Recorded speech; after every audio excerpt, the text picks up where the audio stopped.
Naitwa Masanja Patrick, ni diwani wa kata ya Mitundu ambaye nimemaliza muda wangu. Utumishi wangu umekoma tarehe 20 mwezi wa 6 mwaka huu 2025. Sasa ndo natoka makao makuu ya Chama cha Mapinduzi Taifa kwa ajili ya kukabidhi risiti ya michango kwa ajili ya fomu ya kugombea nafasi ya urais wa rais wetu Dr. Samia Suluhu Hassan pamoja na makamu wa rais Dr. Emmanuel John Nchimbi.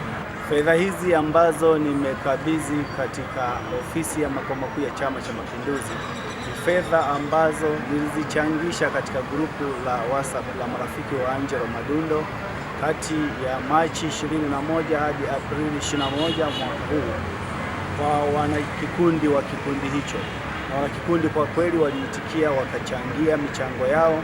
Jumla ya shilingi 800,600 ziliweza kuchangiwa, na hivyo tumeziwasilisha katika makao makuu ya Chama cha Mapinduzi, ofisi ya mhasibu mkuu wa chama.